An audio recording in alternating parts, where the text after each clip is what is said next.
Right, ladies and gentlemen, it has been a few weeks. I was on vacation for 2 of those. Fourth was in there too somewhere. Yeah, the 4th was in there, yep. And then you had some family stuff going on. So we are back with another riveting episode of The Jew and the Gentile. Yes. My name is Pastor Samuel, and this is Jesse Reckelberg, one of our legendary elders here at New Life. And so we are back, ready to hit it strong, just, bringing up another soft subject. Soft subject. Totally unoffensive, just like Jesus, Yeah.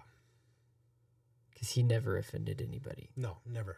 Always talked He was about, so nice and always talked about the flowery sitting there subjects. petting the lambs. Yeah, that's my Jesus. Yeah. It's a lot of people's Jesus.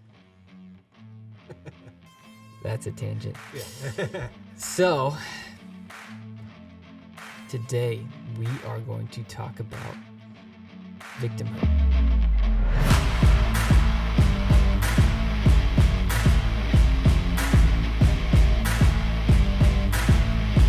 And I think we talked about politics for the last couple of episodes, Yes. and I thought this was a perfect segue into other subject matter, but within our culture, victimhood has become such a prevalent mentality Yes. and such a prevalent issue that most of every part of our life is somehow influenced by this mentality.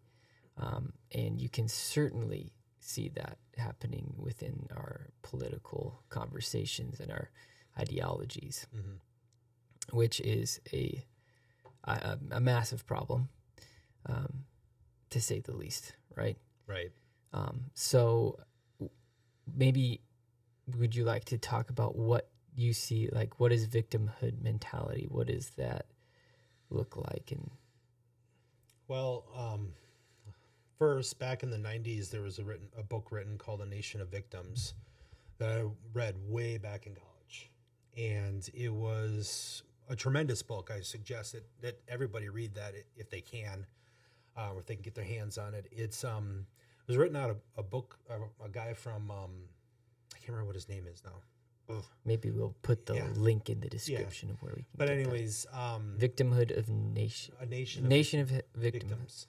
And Okay. basically, I feel like it was a highly prophetic book. I don't know if this guy was a believer or not, but he basically was saying about how back in the early 90s that if we continue on the path that we are, we would see what we're seeing today. And so, like, if prophecy goes how it goes, here we are. Yeah. And basically, he was saying how everything that society does is based on the premise that I'm a victim and you owe me. Yeah. Back in a lot of the descriptions in the books, for example, the guy who sued McDonald's for spilling coffee on their lap, and he sued McDonald's because the coffee was too hot. I remember that. Yeah, you remember that? Yeah. I remember And there's that. a lot of other stories that are very similar to that, where it was the promotion of victimhood and how it actually degrades society as a whole. And people, obviously from that point forward, I mean, it didn't start with just him, but that was one of his examples. How from that point forward, it was became grandiose, what became celebrated. Yeah. If a guy or if a person would win a lawsuit because they felt wronged or that kind of thing. And now we see it permeating in all different forms of society. For example, this is so offensive. I don't even know if I want to actually say it, but there's like different things from suing because I get fired. Like there was a person that sued Starbucks recently because he was fired because he was white, won the lawsuit, and it just is becoming this. What can I get out of victimhood? So like there's a reward for being a victim. Yes. And that is really not the truth Right. of the matter. It's really funny because when you brought that McDonald's coffee thing up, Hmm. I was so young. Oh yeah. Yeah, like I Because said, this was the early '90s. yeah, So but this is how young I was. I was still in Canada, uh-huh. so I just remember going through the McDonald's drive-through, and in the car they were ordering stuff, and then they made the joke of like, "Well, we're gonna sue McDonald's," Yeah. and it's just interesting. Like for the most part, people made fun of it Right. because of how ridiculous it was, Hmm. but nothing was ever really done to like change how things were going. No. So it's interesting how that, like, because I remember everybody just thinking it was so stupid and ridiculous that even happened. It's like you ordered the coffee, you spilled it on yourself, Right. and McDonald's is at fault for that. McDonald's is at fault. So now everybody gets cold coffee. Right. Yeah, exactly. Cold brew. Not a fan, but that's just me. So, but no, I mean, there is a reality to that. I mean, and that's just one example. But I think the problem with victimhood is because there is a reward. Society Yeah. rewards you for being a victim. Yeah. Now, obviously, being a victim is not a good thing. That's not what I'm saying. I would never say that if you're in a situation where you're the victim, get out, Right. or try to uh, figure out a solution to that situation. But now there's this earnest. There's a race to the bottom. There's a race to the bottom, which is like this upside down top, if that makes any sense. Yeah, Yes, because we see this, I mean, really prevalently in the younger generations as you go, right? Like, right. Because now it's like, how much of a minority group can you fit yourself into? Mm-hmm. Right? Yes. Because there's a reward, like you said, there's a reward for being a victim. And it's easier to be a victim than take responsibility. Right. And I think that's the problem, is there's no responsibility in it. Yes. And so it's a race to the bottom, and we don't think that it can get lower. No. But daily we are proven wrong. Right. Right? Yes. Daily. And you can see this, and it's being played out in so many ways. But it's very dangerous because our political system, our media, they're all, the LGBTQ plus Mm-hmm. sex, religion, they're all within that same victimhood mentality. Mm-hmm. Right? Exactly. And we talked about the spectrums of politics, right? The far left is all about the victimhood mentality. And we're all victims of the American society. And Right. America owes... Yeah, and let's just be honest with you. Let's say if a person is LGBTQ, I'm sure there are some circumstances where they've been a victim somewhere. Absolutely. Not denigrating the fact that you could be a victim. Right. It's just what is your responsibility in that? What do you do with that? Are we just going to sue and try to get, or Right. is there something that you can do to improve? Yes. And that's the dangerous thing about the race to the bottom, is that it's actually degrading actual victims. Real Because victims, we're yes. we're not denying that there is actual victims, but there's a difference between you were a victim of a crime to living in victimhood. Mm-hmm.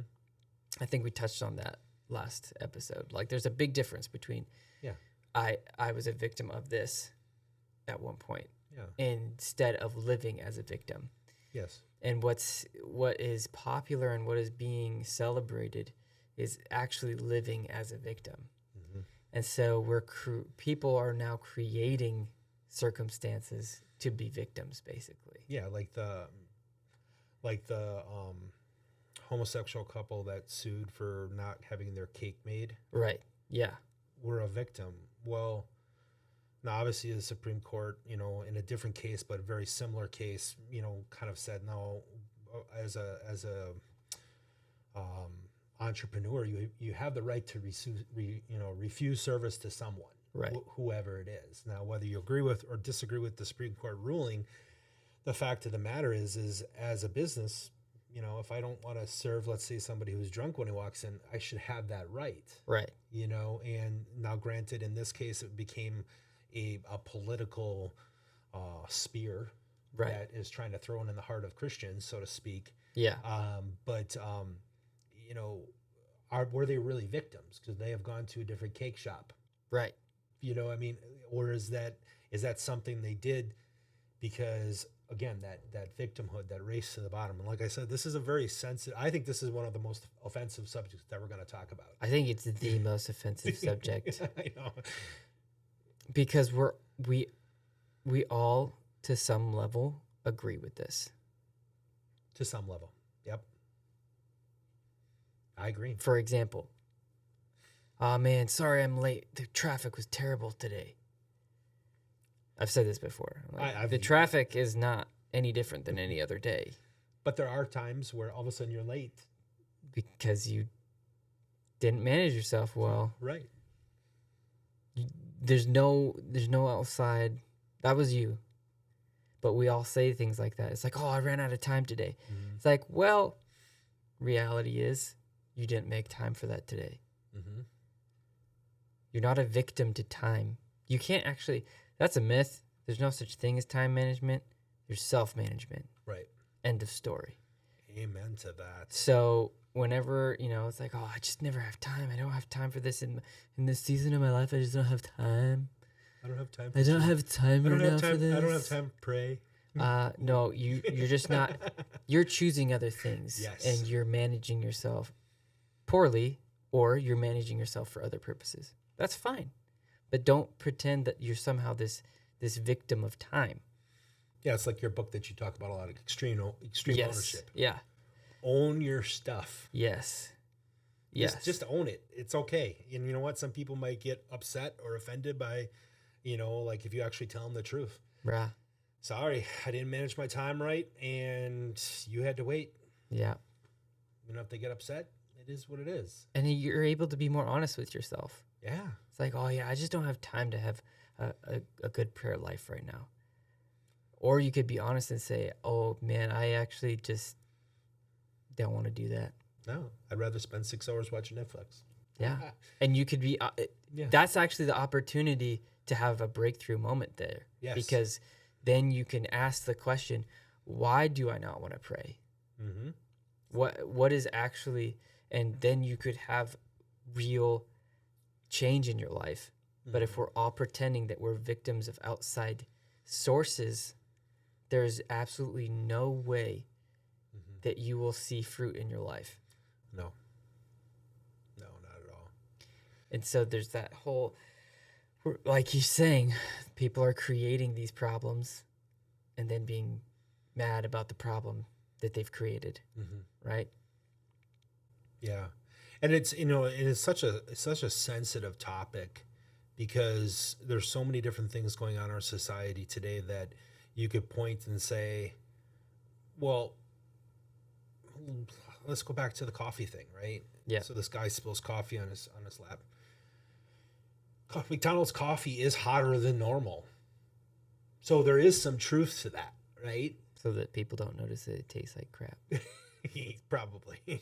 But because there's some truth. I haven't had it, so I don't know.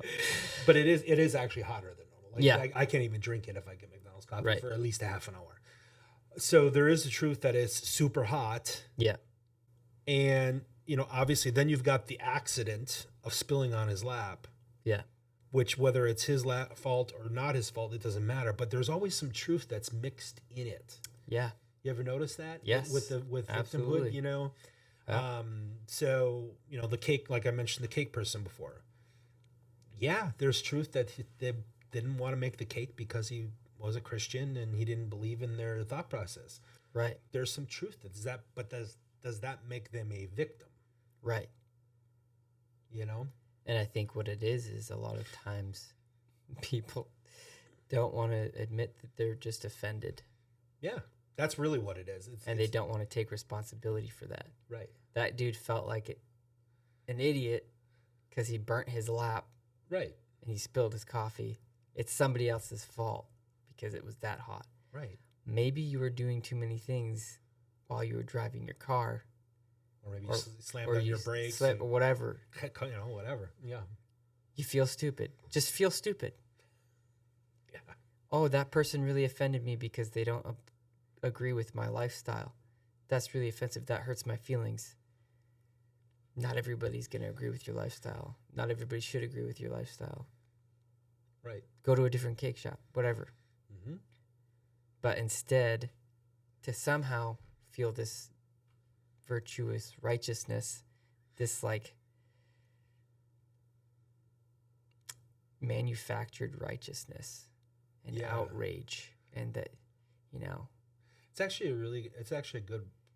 I like the way I like that you brought up righteousness, because it's a form of self-righteousness. yes, So we know the Lord is holy. We know that Yeah. He's righteous, and then we know that our sin is offensive to Him. yeah, So He sent Jesus, and we all know the story.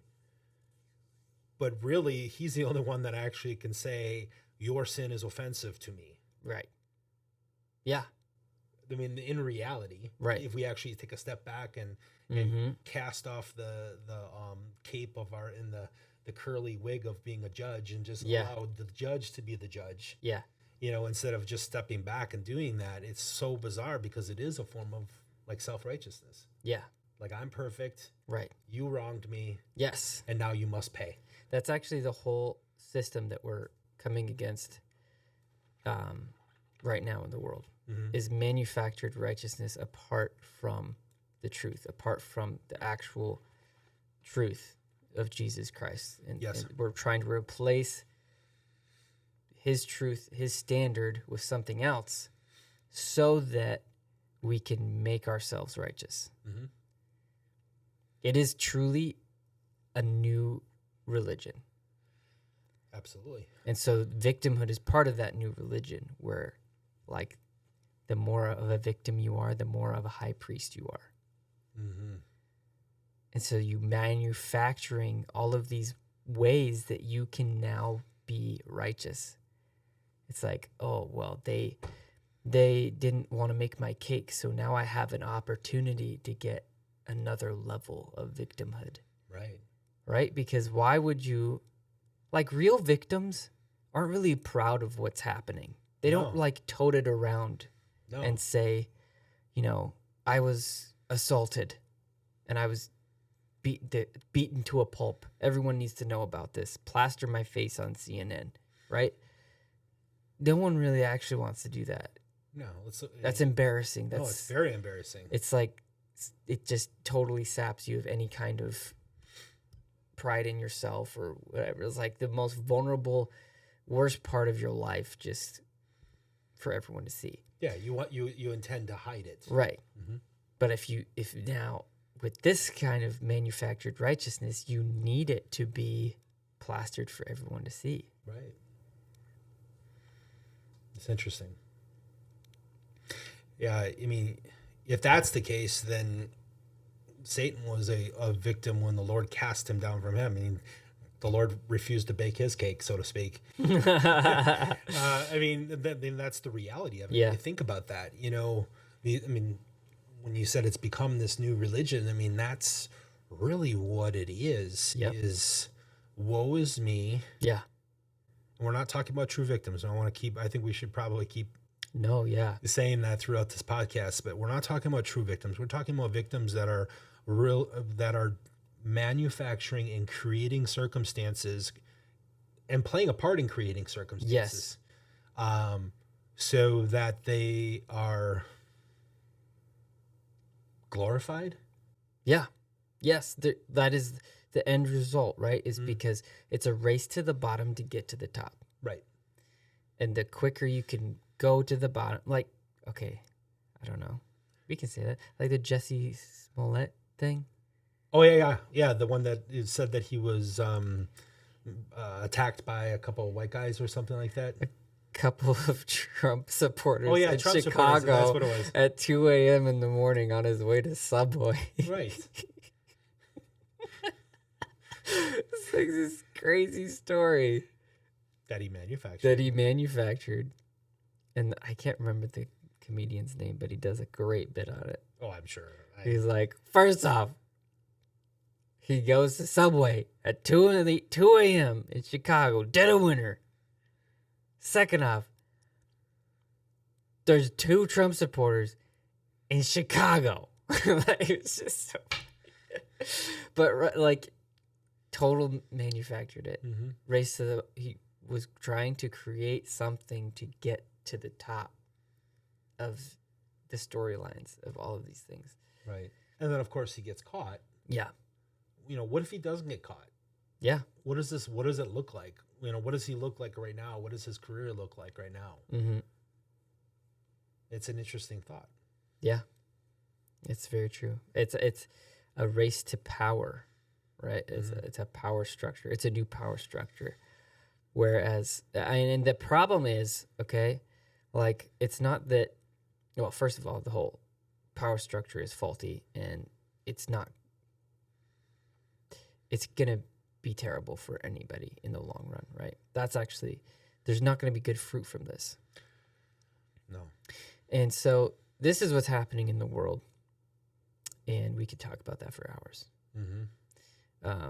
I can give you 30 examples. Some of them are borderline super offensive. Yeah, but they're all true. They're all true. They're all true. And it's in our policy making. It's going to be affecting us for probably generations if we don't do something to change it. It's in our education system.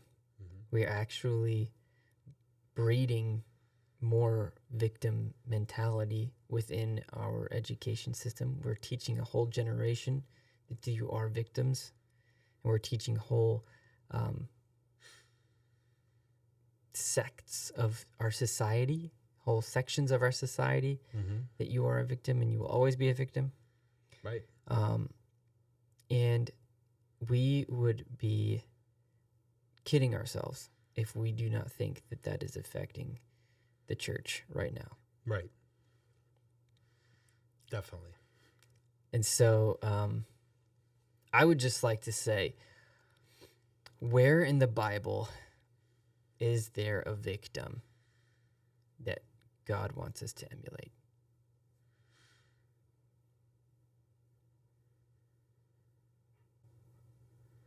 Well, I guess it would depend upon what your definition of victim is. Even if it was a real victim, are we supposed to emulate a victim? Are we supposed to? No. Are we supposed to do? Are we supposed? So, are we supposed to emulate a poor person? No. Are we supposed to, are we supposed to emulate a victim? Are we supposed to emulate people who are powerless? There's not an example in the Bible. There's not one. Abraham he had all the things, like kings of the time were envious of Abraham. Mm-hmm. He was not powerless. The dude had a relative captured in a war, and he got his 300 dudes strapped, ready to rock, and they were ready to clack it off. And they got the dude back. Right. Not even allowing his relatives to be victims. Right? And so, yeah. Go ahead. I was just wondering, this is for the people listening. Yeah. How many of you, just think about it for yourself and meditate on it for a second, but how many of you think that Jesus was a victim? Yeah. Yeah. Okay, so we watched The Passion of the Christ. Awesome movie, right? We all love it, right? We see Jesus beaten and tortured and then crucified, and we sit and we weep. But why are we weeping? That's what we really need to kind of reflect on. Are we weeping because he was beaten? Because I know Christians that will weep for that. Yeah. Or are they weeping because of what was accomplished through that? And we know that he, the word says that for the joy set before him, he endured the cross, right? Yeah. So if that's the case, are you actually thinking Jesus was a victim? Because that's if there's anybody that could be thought of as a victim, I would say that it would be Jesus, but he wasn't. Yeah, He was not a victim at all. it's true. And I think it actually has to do with we focus, I mean, rightfully so. We focus a lot on the cross in his death, but we forget about the resurrection and his glorification. Right. Because Jesus, the Bible says, Paul says, he could have just snapped his fingers and be done with it. Exactly. He surrendered to it. So he actually presented himself. He wasn't a victim No. of that situation. No, not at all, actually. He gave himself to that situation. But does that permeate into the church? Does that victim mentality permeate into the church, and they see, in their thought process, they see Jesus as a poor man? Yeah. Which we've talked about that, I think, in the money podcast. Right. He wasn't poor. How do we perceive Jesus? Because that's who we want to emulate. Yes. Right? Yeah. I mean, obviously, we have the heroes of the faith. We got Abraham, Isaac, we have Jacob, we have David, we have Solomon, Joseph. I mean, we can go on and on and on, right? You just read Hebrews chapter 11, and you can heroes. Read those stories, right? And yes. you see, oh, absolutely, they all were powerful. I mean, Joseph's a great example. If there was a guy who had the right just to play the victim card, oh yeah. Thrown in jail, or thrown in the pit by his brothers, thrown in jail by Potiphar's wife, sold into slavery. That's just like all these different things that happened to him. Yeah. That's ridiculous. But he didn't play that card. No. And I'm sure that card was being played. I mean, in the story, that card was being played by other prisoners, Mm-hmm. And he was focusing on the Lord, and he made that prison a palace, basically. Right. And he was teaching people, giving words from the Lord, interpreting dreams. Mm-hmm. Yeah, if anybody's ever watched any kind of movie that has any kind of prison scene in there, they always show the people walking through and like, hey, I'm not guilty, I'm not guilty, I'm not guilty. Yeah. So that's how I picture like the guys in prison with Joseph. Yeah. But Joseph doesn't say anything. Nope. He actually helps while he's in prison. Right. Yeah. And so, like, to emphasize what we mean, like, Jesus wasn't poor. The scripture says he became poor, right? Anybody who leaves heaven, the king of the universe who leaves heaven to come to earth, any circumstance, you could give him the highest kingship, presidency, whatever, multi-billionaire. You could give him Bill Gates' empire, right? And he would still be considered poor because he left heaven. Right. Perspective. It matters. And when we stop ourselves short of the totality of the gospel of Jesus being glorified and resurrected and having victory over sin and death, and what grace actually means to us, that victim stuff is really easy to believe and latch onto. Right. Because again, we are abdicating our responsibility. Yes. And as a church, it's bizarre how that happens. Yeah. And even people that are on fire for the Lord, a lot of times you'll see them and they still personify victimhood. Yeah. Instead of, the word says we're more than conquerors. Yes. And unfortunately, there's this hiccup that happens, and we have to realign ourselves with the word and say, no, this is who we are. One of my favorite stories of the Bible, obviously, is Caleb and Joshua, and I wrote this down because I thought this was interesting. In Numbers 13, this verse is in 33, but there's the story about when they go in to the promised land to kind of research, right? To kind of, Yeah. with 10 other guys, right? Yeah. And they come back and they're like, hey, we can do this. Well, Yeah. the 10 other guys, they say in 33, we seemed like grasshoppers in our own eyes, and we looked the same to them. And it's interesting because what did they do? Did they interview these? Yeah. Did they interview them like, hey, do you think I look like a grasshopper to you? And by the way, grasshopper actually means puny, or has the same connotation as puniness. Like when you look down at a grasshopper in the grass, it's very small, right? Yeah. So it has the connotation of puniness. And obviously Caleb and Joshua are like, hey, let's do this. Let's go kill a bunch of giants, right? Yeah. Some Nephilim, right? Mm-hmm. It's not mentioned from Genesis all the way till then. Now all of a sudden it's mentioned in Numbers, and you say, okay, wait a minute here. These guys were huge, but in Joshua and Caleb's eyes, they were like, in their minds, they were already knew that the God of the universe was on their side. So everyone Right. looked small. Yeah. Everyone looks small to them. Yeah. So it's all about perspective. Right.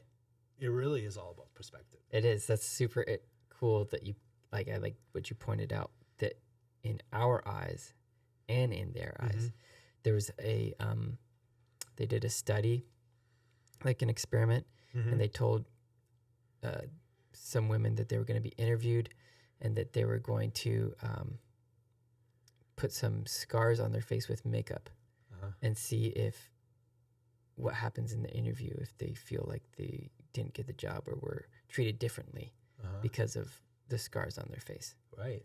Okay, so so they did it, and some of them didn't have it on at all, but they thought they did. And so those ones said, well, they looked at me this way and they said this because of the scars on my face. It was never even there. Wow. But in their eyes, they had scars on their face or whatever, so they were being treated differently by that person. Yeah, and it's interesting too, because I thought this was really cool, because these are like my two favorite parts of the Bible, actually. And this is very similar. And now we're going to talk about Moses, right? I mean, we're talking, dude, Moses, right? Yeah. Huge name. Okay. Caleb and Joshua, maybe you can kind of look over that, but Moses, he had a big chunk of the Bible written about him, right? Yeah. So this is when the Lord is calling Moses, and this is Exodus 6. So I need to read this to you because I think this is so beautiful. On the day when the Lord spoke to Moses in the land of Egypt, the Lord said to Moses, I am the Lord. Tell Pharaoh, the king of Egypt, all that I say to you. But Moses said to the Lord, behold, and that means, Lord, look at me. I am of uncircumcised lips. How will the Lord listen to me? And then this is beautiful. The Lord's response is to Moses, and he says, and the Lord said to Moses, see. So the Lord's saying, no, you look. I have made you like God to Pharaoh, and your brother Aaron shall be your prophet. So again, and that's two examples of how our perspective of being a victim and being lower can totally change everything if you don't see with the Lord's perspective of who you are. Right. And I think that's just, I don't know if that makes any sense at all, but. No, it makes complete sense, because how we see ourselves and how we perceive God determines how we live. Yes. And so the biggest, a lot of times, so bad theology, man, creates bad belief systems and then creates really weird living circumstances. Right.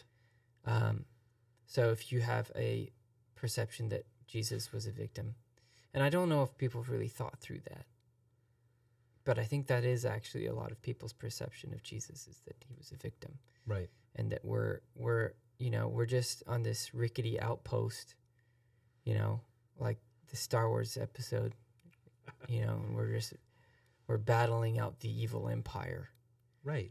and it's just the furthest thing from the truth. That's not the gospel story. No, I just want to quick interject.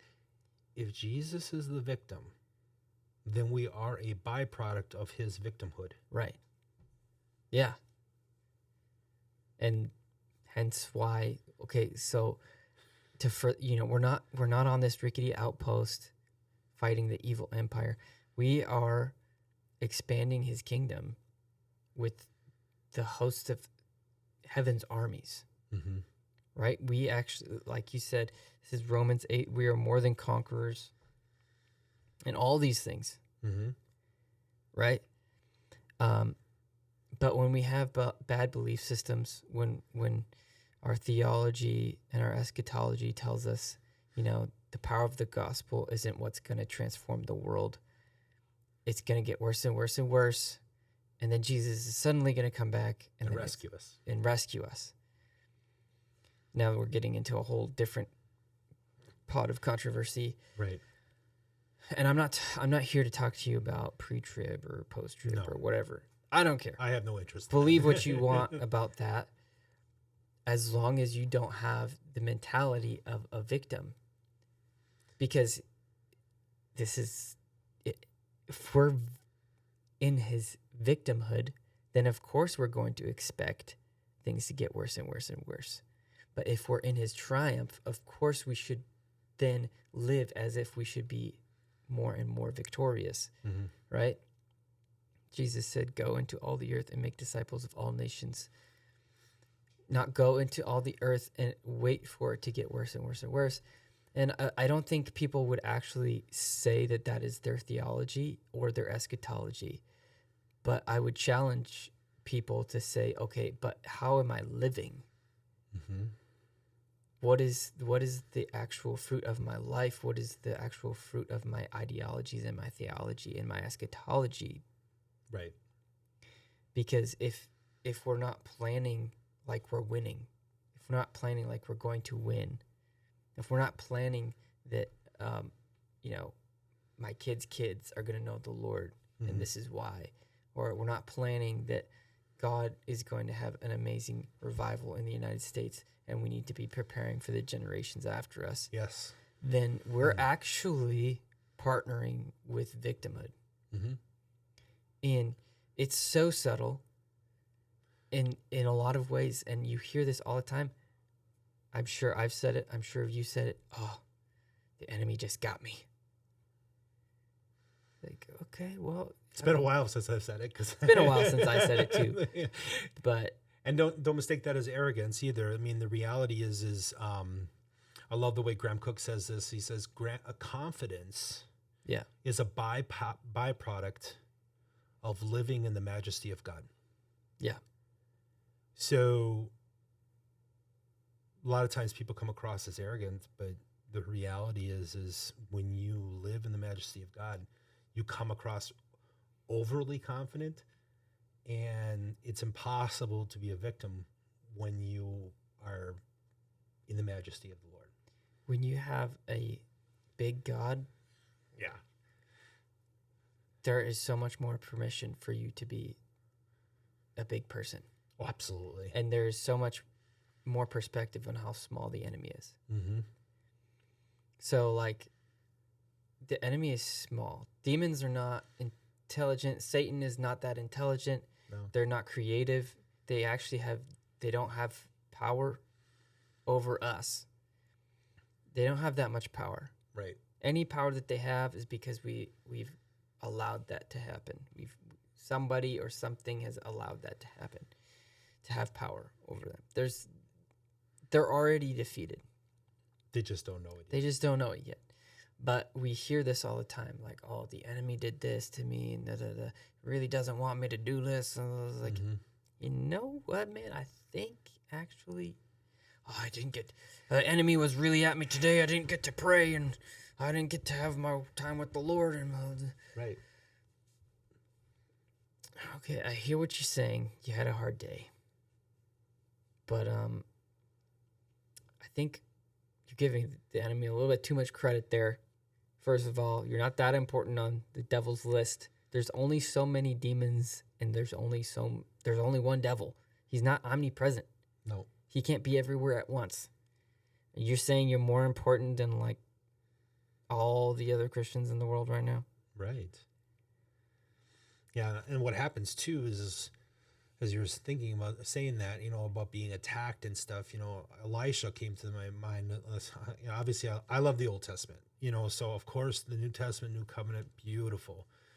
But there's so much intricacies in the Old Testament that I think people kind of just skim over it, or they say, oh, I like the stories. Yeah. No, people read the stories.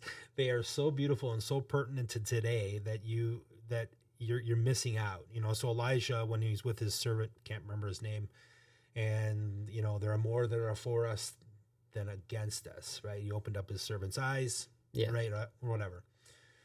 There's this thought process, like, if I'm going to go into battle against the enemy,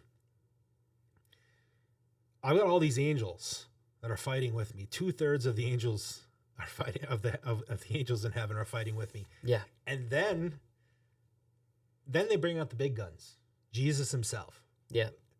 You can't lose. Right. Even though if it seems like you're losing, you're not gonna lose ever. Yeah. You just aren't. And people, they have this perspective of losing that, and then society infiltrates in and says losing's a good thing with this whole victimhood mentality. That losing's okay. Oh, woe is you. I feel bad for you. We as a church like to say and accept that Right. as part of our identity. Yeah, and we almost try to adopt it as our strategy for influencing Yes. and like becoming powerful. Right. But that is so much the antithesis of what the gospel is and is teaching us. We are powerful. We have the victory. We don't need to be victims to be. No. And yes, there is opposition in the United States. It's obvious, right? There's opposition everywhere. There's opposition to the gospel everywhere. It is more prevalent than it has been in the United States for a long time. But numbers of us will be actual victims Absolutely. of that persecution. But to adopt this idea and this mentality of like, oh, we're going to be so persecuted and so living in victim, we're going to be totally hunted down and blah, blah, blah. It's like, even if that was true, that's not a winning mentality. No. Another Graham Cook thing that he says, and I absolutely just adore this phrase: warriors don't look for rescue. Yeah. They look for majesty. Yeah. And it's like, are we really, when we ask the Lord to rescue us, are we actually asking the Lord to rescue us? Or are we saying, Lord, I'm going to strap on the sword on my hip with you, and I'm going to go into battle with you. Right. And I, you know what? I'm more than a conqueror. I can do all things through Christ who strengthens me. There's so many verses. Yeah. 1 Corinthians, 2 Corinthians, you name it. There are verses everywhere about people, and in Hebrews, like I said, the Hall of Faith, in Hebrews 11, these people that were against all odds did things that made no sense to the human mind, made no sense to victimhood, and they stood up and they believed in something. Yeah. And they believed in someone, I should say. Yeah. Because like at the end of the day, man, when you're done, like, you're not just going to be like, you're not going to be able to tell Jesus it was too hard. No. Like, no. You're not going to be like, what? He'd be loving to you, but I couldn't go to heaven and be like, yeah, I love you, Jesus, but I didn't do what you asked me to do because people didn't like what you asked me to do. Right. and it was, people really didn't like me, and it was really hard, and it just wasn't the time for it, you know, like Yeah. people really opposed me. It wasn't the right political climate. Like Right. I had a family to worry about and my reputation. Mm-hmm. Exactly. Exactly. It's, or the other one, Lord, Jesus, you said you were going to promise your Holy Spirit. I'm not sure if I got Holy Spirit because I just couldn't do it. It's not going to work. It's not going to work. I'm not saying that a person won't go to heaven or anything like that. That's between you and the Lord. Right. And but what I'm saying is if you have an excuse, this is offensive. If you have an excuse, you are speaking out of your flesh. Yeah. End of story. There is no excuses. I deal with it too. So I'm not like all that in a bag of chips. There's things that I feel like I should be doing, and I drag my feet. And Moses, look at he dragged his feet. Yeah. He was making up excuses. He had so many insecurities. The guy was ridiculous. Yeah. But yet the Lord chose him and saved a nation. Yeah. With a guy with that many insecurities. Right. That's mind blowing. Right. So if he can do that with Moses, I'm sorry, he can do it with you. Yeah. Yeah. Yeah. So we need to make sure as Christians to actually have the right heroes and the right mentality of that hero. Mm-hmm. Because, I mean, I've seen it happen where people twist the scriptures and just change the perspective to it. Like you said, actually, most of these guys were victims at some point of something. Yeah. Jesus was persecuted. He was, you could say he was a minority. You could say he lived in a time where he was racially persecuted. From a small town. Whatever. Like, they were technically enslaved to Rome. You could say all of those things. And they're true. Right. But he was not a victim of any of those realities. Yeah, it's I don't know about how you feel about that, but I feel like being a victim, and again, we're not talking about actual victims. Being a victim is a choice.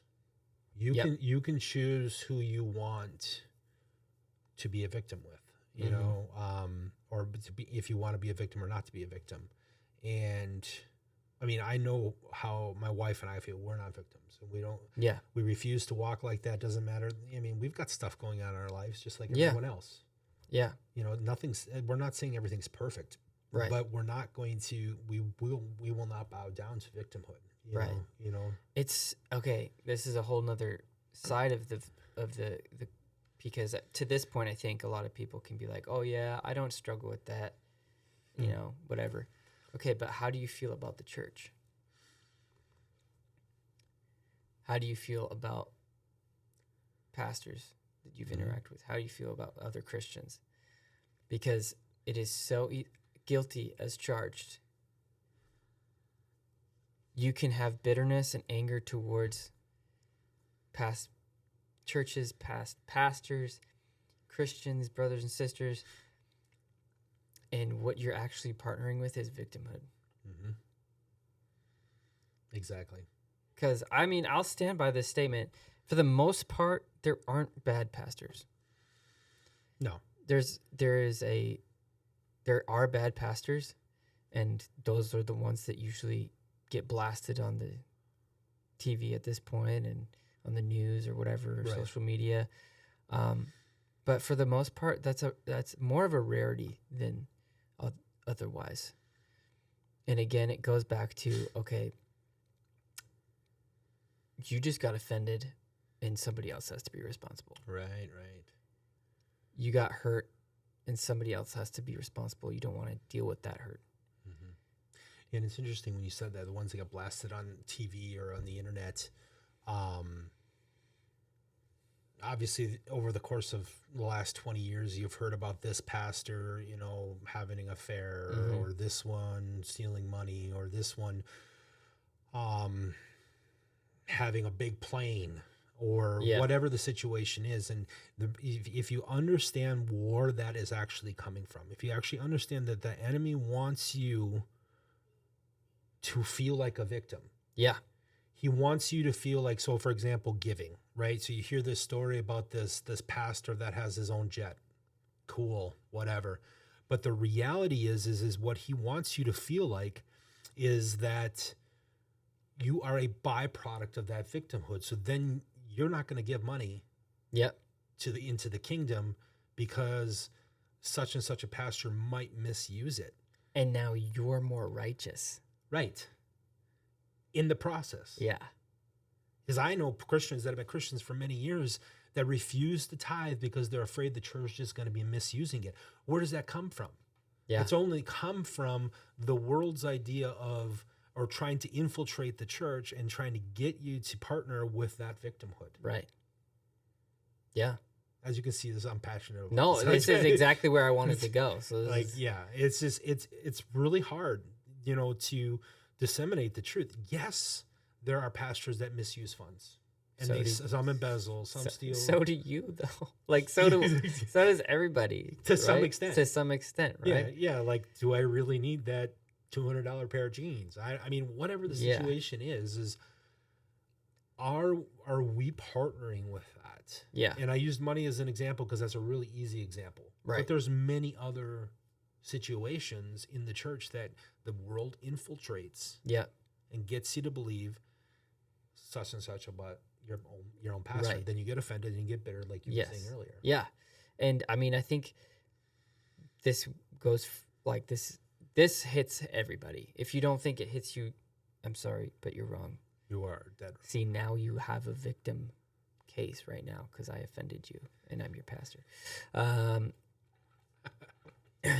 But even just disagreements. So many disagreements can happen within the church because we don't give each other permission to be different people with different convictions and different things. And so because people, for the most part, don't know how to communicate with each other, then we create a case of victimhood because the pastor didn't see what I was saying and he didn't respond correctly and blah, blah, blah, and I don't feel seen or known or safe anymore, right? You actually just disagreed. It's okay to be disagreeing. Absolutely. But we create these victim opportunities, and you're right, it's the greatest scheme of the devil because, I mean, I've been a Christian since I was 5 years old. And before that, I was in church, so I was raised in church, and throughout my whole life, I've seen people bounce from church to church to church to church to church.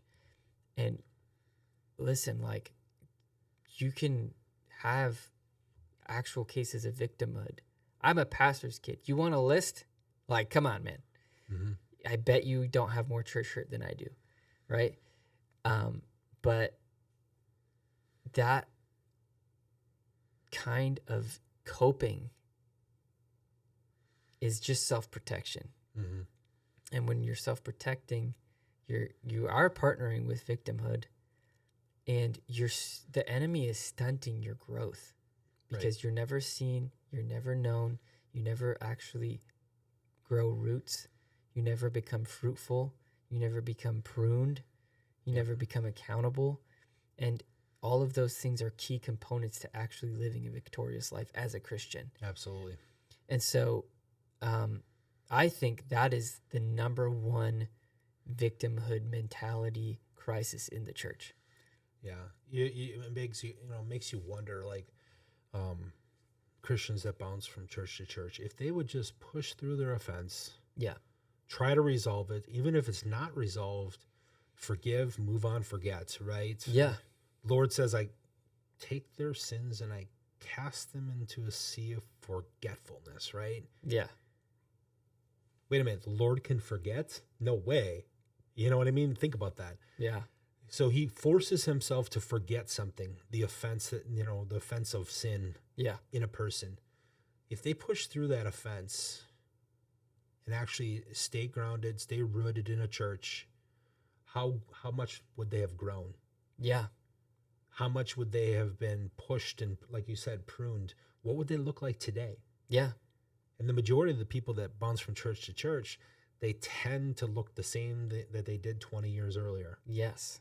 There is no growth in the Lord. And that's the scary thing, man. That's the goal. That's the goal of the enemy. Yeah. Because you never grew, you never actually took ground for the enemy. I mean, from the enemy. Right. You never actually like became the person that you were supposed to be. You actually never, if we partner with victimhood mentality, either with our picture of Jesus, the enemy's out to get me, our eschatology, we never get rooted or grounded, then we actually never see the full actualization of the regeneration that Jesus wanted to Right. do in us, and the renewed mind that he wanted for us to have on earth. And we're actually missing out on a whole bunch of reward, a whole bunch of fruitfulness, a whole bunch of victory, and bringing God glory. Right. It's so true. Yeah. I don't remember where the verse is. The pulling down of strongholds. Where is that? I don't even remember where that is. If you type it into Google, what you remember. Just the pulling down of strongholds. Hold on, I'm looking really quick. I'm going to give you a quick history lesson. Pulling down strongholds. So that is, where is it? 2 Corinthians 10:4. Okay. If I can find down. So obviously, for the weapons of our warfare are not carnal, but mighty in God for pulling down strongholds. Right? Okay. Here's an interesting thought process as far as like the church is concerned too, right? So that's actually code. Back then, everybody knew what pulling down of strongholds meant because it was during the Roman Empire. And what the Roman Empire had from Rome to different areas of that sea, of the sea there, they had shipping lanes. Okay. So what pirates would do is along the walls of the shoreline, they would build a stronghold. Huh. And that stronghold was meant when they'd see the Roman ships coming with their goods, they would rush out and they would attack that Roman ship and steal the goods. They were pirates. Yeah. So what that pulling down of strongholds actually means is to go and pull that stronghold down into the ocean so that there's no place for them to attack this shipping lane. So here we go. So the Lord there's shipping lanes from the Lord, right? He's bringing you blessings. He's bringing you abundance and words and miracles and all these different things. But yet there's strongholds in your life that are up alongside that, up on the shoreline, where pirates or the enemy want to come and steal from you. Yeah. And when we allow bitterness and we allow offense to come in, we don't pull down that stronghold. And there was actually, I can't remember what the Roman, he had a specific, like a general or something like that. That was his job. He would go along the entire trade route, along the shoreline, and rip them down so that the pirates would stop interfering with the shipping lanes. Wow. So we need to actually, in our hearts, say, okay, God, where are my strongholds? Where am I a victim? Yeah. And instead of being a victim and allowing these pirates to come to take from you, I'm going to go and I'm going to stop that stronghold. I'm going to rip it down so I am no longer a victim. Yeah. I'm more than a conqueror.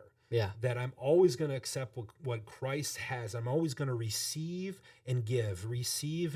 And you'd be surprised what your life will look like. Yeah. It's a beautiful picture. It really is. Well, because it goes back to that actually just being honest with yourself and calling what it is. Right. Instead of partnering with, oh, yeah, I know that stronghold's there every time I pass by. And it always steals from and me. It always steals from me, but I'm not strong enough to pull it down. No. Right? Like, yes. We actually live that way. Yes. We know where the strongholds are. Yeah. We know what they're called. We know every time we're going to pass by one. Yep. I do in my own life. Instead of calling it what it is. Yes. And being like, oh, man, I should have taken care of that when I saw it last time and I didn't. Yeah. I'm sorry. You have to be active. Yeah. active in getting rid of this idea of I'm a victim. I am a warrior, Yeah. and I have, the helmet of salvation, blah blah blah blah, the whole thing, the whole garb is on, Right. and I'm ready to go Yeah. at any minute's notice. Yeah. And I think, I mean, what we've kind of stumbled upon is that it's a demonic mentality, Absolutely. right? And it's so pervasive in the world that we are steeped in it. Oh yeah. And you and Roger and I were talking this morning a little bit. It's like, a lot of times what we're calling Christianity is just an add-on. Yes.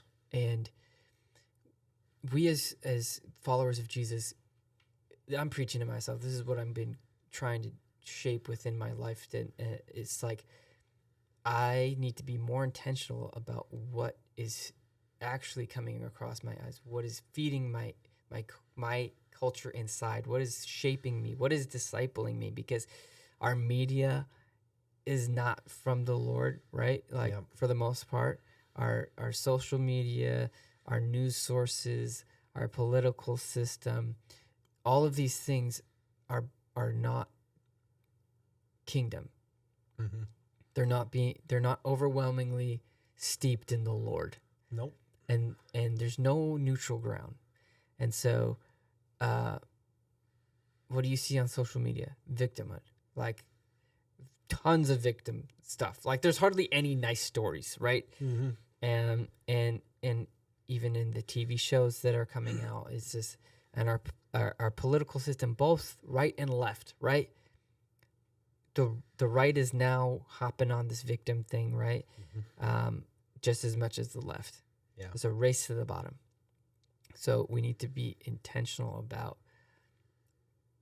placing these truths and diving into them and taking responsibility. Yeah. And making sure we're taking down those strongholds, not partnering with them. Mm-hmm. More than just on a Sunday, more than just on a midweek, whatever. No. Twice a week for 2 hours is not going to do it. No, you hear all these different heroes of the faith. I mean, just recently I was listening to Michael Koulianos, and he was talking about his father-in-law, Benny Hinn. Some people think Benny Hinn is weird. I mean, he is. He is, but I really don't care. I think he's cool. He's still weird. He's very weird, but he's super amazing. But, here's this guy that spends 8 hours, gets up at like 2 o'clock in the morning and spends 8 hours with the Lord before he even starts his day. To me, it's like, Sunday morning, I'm sorry. If a person comes Sunday morning, that is not enough. It's just not. No. It's not enough for the Lord. Now, I understand we not everybody can spend 8 hours. That's, Benny Hinn, that's what he does. That's his ministry. That's his job, so to speak. But there's no one that can tell me that they can't spend 2 hours a day with the Lord. It goes back to choices. Right. And so when we look at, there's so many people that will use politics as an example, because we just got off of politics, but we sit there and we complain about this candidate or this policy. I even mentioned it earlier about the Supreme Court ruling. We wait for things to happen, and really we have to analyze ourselves. And are we saying, if it doesn't go my way, then I'm a victim? Yeah. And instead of, you know what, I'm gonna go in the secret place of the Lord, and I am going to start ripping down as many strongholds that I see. And I'm going to pray, Yeah. and I can't remember, what was the name of that movie with that black lady that was always in the prayer closet? I can't remember what it was. Oh, I know what you're talking about. It's an amazing movie. It really is. It's just so good. War Room or something? War Room. Is That's that exactly, there we go. War Room. So anyways, just gleeked. Sorry. Anyways, what perspective do we have? Right. I mean, we have, like, as you can see, I'm really fired up about this subject because this is a near and dear to my heart type thing. This is how I am. Like, when I talk about this, there is no change in me. Right. There's no, like, this has been solidified in my heart. Like, I will not bend on these things. Right. And we have to get to that point where I am not a victim. I am not a victim. Right. I am more than a conqueror. I can do all things through Christ who strengthens me. And we have to say these things to ourselves and actually that it becomes us. Apply the truth. Apply the things Right. that he's said is a good idea. Right. You know, Yeah. like Yeah, I think this is a good idea. You guys should try this. you should try this. Hey, I lived as an example. Live my life. All right, this is a quick add-on. I just had this revelation of, okay, so if we don't actually build these things in our life, if we don't apply these things, then we're relegating ourselves to victim Christianity, right? Right. So then, because it can't be our fault, there has to be something wrong with the church. There has to be something wrong with the pastor. There has to be something wrong with the pastor, because it has to be somewhere outside of me. Right. But it's actually not. This is not the church's responsibility for you to apply your faith. No. For you to apply your walk with Jesus. Mhm. It's not on the pastor that you don't eat. Right. The pastor can't force you to eat Or what you consume. or what you consume. Is nobody, your spiritual walk is your responsibility. And Especially if you're just a Sunday. especially if you're just like, listen, I get that there's churches out there who preach fluff or whatever. You know what? For the most part, it shouldn't affect your spiritual life. No. That is one day a week. And Sunday is not supposed to be the highlight, the only thing of your spiritual walk. Right. It's supposed to be a time where you come together and you celebrate each other and you build each other up with the spiritual practices and things that you've been hearing from the Lord during the week. And that's a word. We gather together with the saints to stir each other Yes. up in love and good works. Yes. That's why we gather together. That's Right. that's for Sunday. Not to be fed. No. The word actually doesn't really say anything that you come to church to be fed. No. That's not how that works. No. And so just keep that in mind. Like, If you're a victim, you will eventually yeah, create a case of victimhood at your church because we're not applying the things Jesus told us to apply. right. It's a pretty big deal, actually. How Right. much church drama, how much church hurt is self-inflicted? So far since I've been in leadership, all of it. Like, and I'm saying that from personal experience. Mhm. I'm looking back. I'm only 29. I'm looking back and I'm like, man, that was on me. Like that, I actually just disagreed. I could have just been like, yeah, I disagree. And I could have had a good time. Yep. I could have just been apart and had a good time. And I didn't have to argue or have a problem. Right. I could have just been normal and enjoyed the community around me Right. and pursue the Lord how he's calling me to pursue him. Yeah. What makes us think that we all need to agree with every word that's spoken from the stage or pulpit or wherever? Or in a conversation, or to Yeah. be friends even, or to like Right. love each other. Right. It's a baffling idea. Like, it's just impossible. Yeah. It's an impossible goal, which then creates what? Victimhood. Yeah. Do you see this crazy cycle we're all on? It is. It's a Do you crazy see cycle. this crazy cycle that we're all Yeah. partnering with? Yeah. Because even eventually, I mean, obviously that affects people's homes, because hence why there's so many divorces, is like, you don't have okay, I disagree, actually. Okay, so how are we going to handle this then? It's like, all right, I love you. I love you. Like, I don't know, Rachel and I slightly like, not on like a big thing. Obviously, we're not even there yet, so it's not even a big deal. Like, how are we going to handle like dating and relationships and stuff with our kids? It's like, Right. how are we going to do that? We see things a little bit differently. It's like, all right, okay, cool. And you figure it out as We'll figure it out. And you'd be surprised too, because every child is different. Yeah, And one, you might have to be like, no, we're gonna have to kind of watch you date. The Yeah. other one would be like, no, I'm gonna watch who I date because I want this, and they're a little Right. more structured and they know exactly. right, you know. exactly. And so much disagreement. We don't have we're not giving people permission to be who they're supposed to be in the Lord, and just being like, hey man, that's what you are passionate about. That's great. Right. You go for it. Where we get weird is then we try and make everybody the same passion as we are, and that's not how the body works. No, it isn't. Yeah. But It's interesting you said that about, like being a victim and how it ends up being where it's pointed towards leadership or the pastor or the church. I mean, the reality is like you said, we have to manage our own lives. We have to understand who we are and really seek the Lord. Otherwise, if that's the case, I mean, Jesus, when he talks about, I don't remember how the story went, but the one person asked him, is it because of the sins of the father, or the sins of his sins or whatever? And Jesus says, no, neither, because so my power or glory can be manifest. I don't remember exactly how it goes.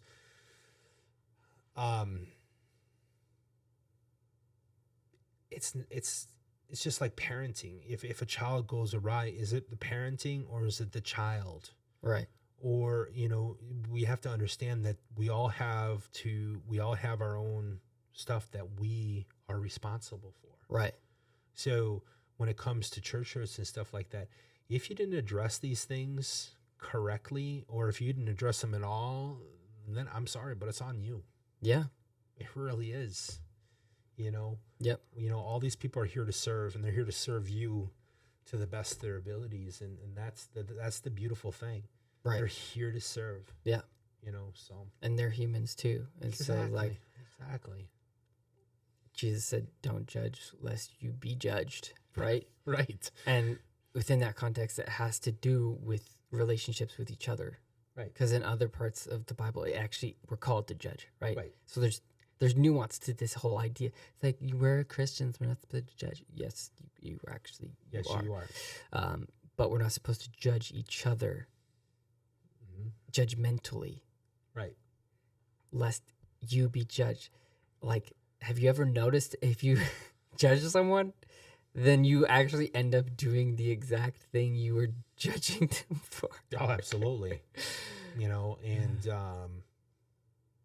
again, in that sermon from Michael Koulianos, he's talking a little bit about, it was the heaviest one I've ever heard him preach, but he was talking about, you ever notice that when people judge someone, like a lot of people, like Bill Johnson gets a lot of flack out in Bethel. Yeah. But people who judge him really don't know him. No idea. They don't know what he's about. They don't know his heart. They just hear a couple stories and they judgmentally throw a couple videos on the internet. Yeah. And again, are you a victim? Yeah. Yeah.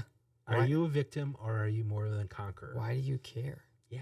It's like you took these clips out of context of his entire message, out of his entire life. Right. And you think you know the man. You know what's actually happening. Yeah. And you are the defender of all Christian faith. Yeah. It's a very strange thing. With your 1,000 followers. With your 1,000 followers. Which you're not in relationship with. Yeah, exactly. And I was like, that's not my responsibility, actually. No. That church over there, this is my conviction. I am supposed to love the church. I love the Catholic Church. I love the Baptist Church. I love the Lutheran Church. I think they're all amazing, and they're all absolutely part of the body of Christ. And they may worship differently. They may have different convictions than me, but it's not my responsibility to make sure that they believe correctly. No. It's not my responsibility that they worship the way I think worship should be. What an arrogant statement. What a strange thing to believe, that I know best of how to worship the Lord. Right. I have perfect theology. I know when Jesus is coming back. I have the eschatology ace up my sleeve. Yeah, nobody else does. The worship was too short this week, and you grieved the Holy Spirit. Yeah. Oh, wow. Wow. I've heard that said before. Yeah. Oh, yeah. But it's crazy. It's crazy. It is. It is. And you're building a case. You're manufacturing a case to be a victim. Yes. Why? because you want power. Right. You are trying to get power for whatever reason within that church. Yeah. And I have to say his name one more time. Michael Koulianos talks about Benny Hinn, and he said, I think it was Benny Hinn that actually said this, but God will work on your character first before he will entrust you with power. Yeah. Absolutely. So if you feel like your character is being tested, good. Yeah. Good. Accept your fate. Yeah. You know what I mean? Yeah. Because the quicker your character is developed, the quicker the Lord will say, hey, here, Yeah. take this. Now you can walk around and heal everybody and, whatever, everybody's cancer or whatever the situation is. Right.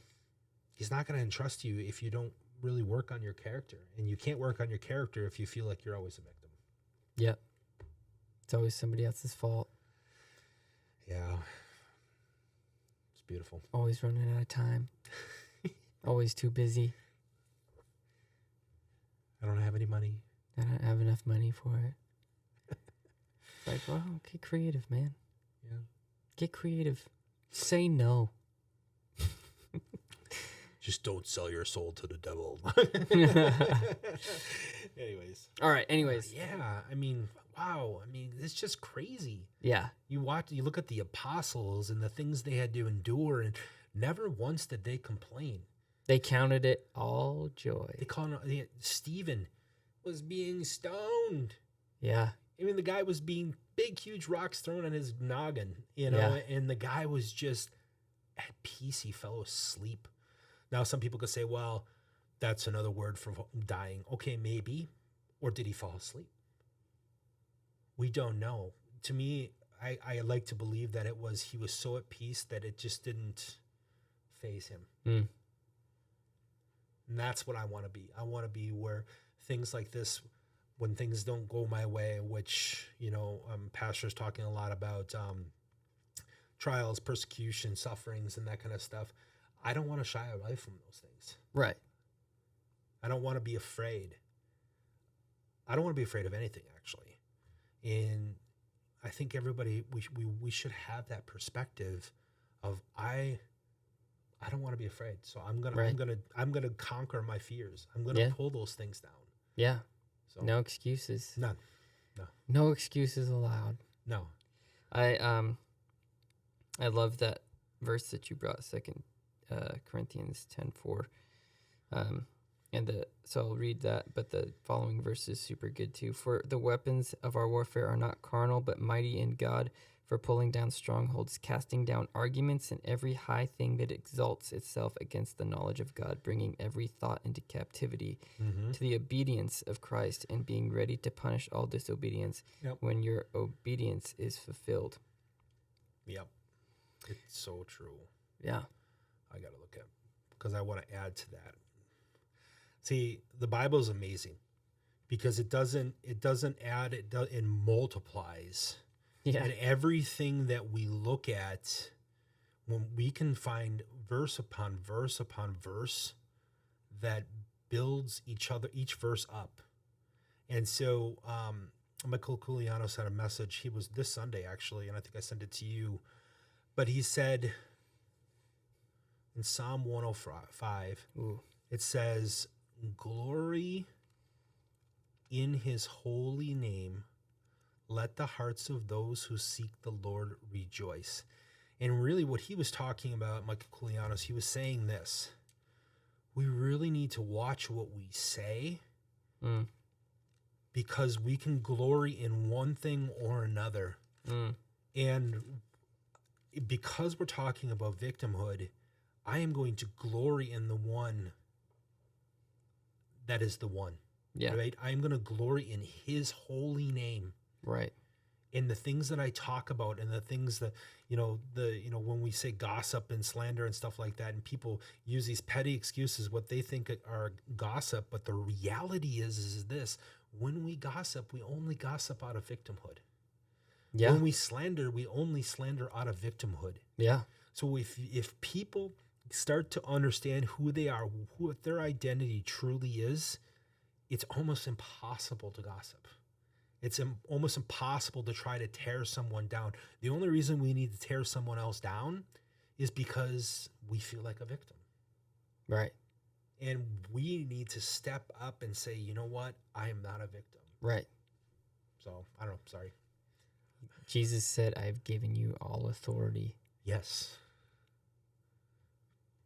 So we are not, I would just want you to take that picture of that, because I think this is the mentality of a lot of people, is that, we're just holding on. We're like the Valley Forge Revolutionary War Army, just battered and bruised. We don't even have boots, and we're waiting for Jesus to come back. We're almost out of bullets. And it's so not true. No. It's so not true. We are seated in heavenly places. Yeah. And we are supposed to spread the gospel, disciple all nations. Yes. That doesn't sound like we don't have what we need. No.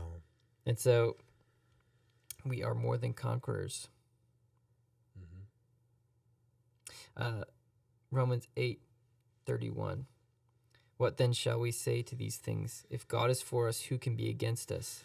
He who did not spare his own son, but delivered him up for us all, how shall he not with him also freely give us all things? Who shall bring a charge against God's elect? It is God who justifies. Who is he who condemns? It is Christ who died, and furthermore is also risen, who is even at the right hand of God, who also makes intercession for us. Jesus Christ right now is interceding on our behalf. Jesus Christ right now is interceding on our nation's behalf. Wait, are his prayers powerful enough? I think so. I'm pretty sure his blood. Sorry to be so sarcastic there. Blood covers it. Who is he who condemns us? It is Christ who died, and furthermore also risen, who is even at the right hand of God, who also makes intercession for us. Who shall separate us from the love of Christ? Shall tribulation or distress or persecution or famine or nakedness or peril or sword? As it is written, for your sake we are killed all day long. We are accounted as sheep for slaughter. Yet in all things we are more than conquerors through him who loved us. For I am persuaded that neither death, nor life, nor angels, nor principalities, nor powers, nor things present, nor things to come, nor height, nor depth, nor anything in created thing shall be able to separate us from the love of God, which is in Christ Jesus our Lord. Did you hear what was missing in that? Nor things present, nor things to come? The past? Past. Yeah. When you have a victim mentality, you're always looking at the past. Yep. Just move on. I know it sounds simple. I know I make it sound aloof. I know I make it sound like I don't care. That's that's the furthest thing from the truth. I do care. I mean, I think all of us here at New Life care. Yeah. I mean, it sounds like it hurts our hearts when we see people go through pain, but the reality is there will be some time in your life where it's time to go. Yeah.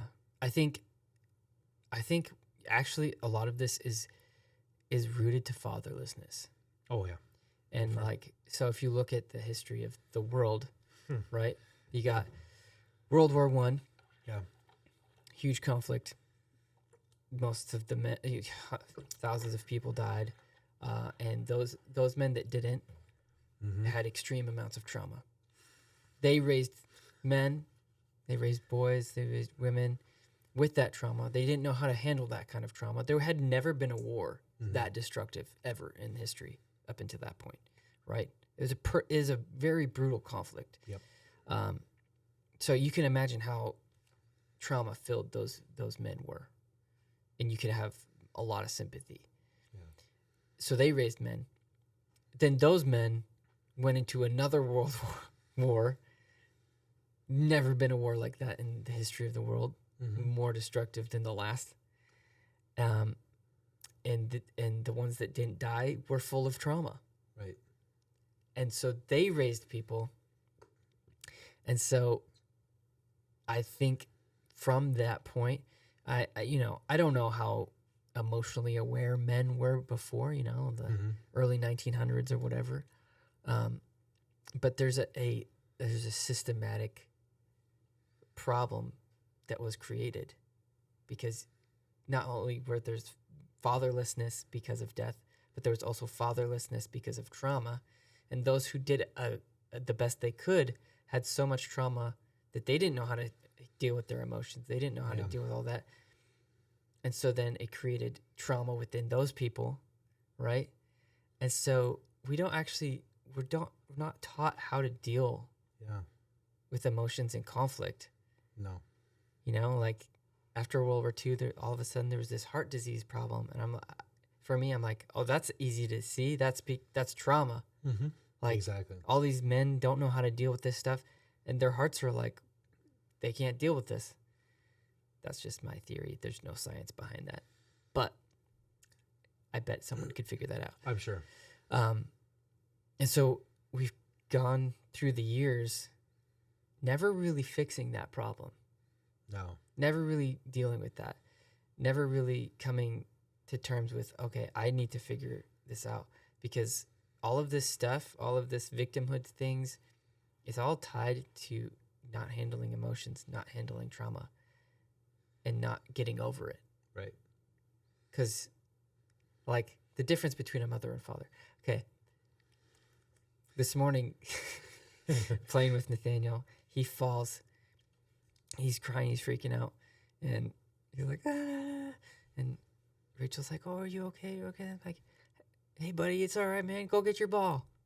You know what I mean? Yeah. Like, it's like, yeah, you'll be fine. Yes.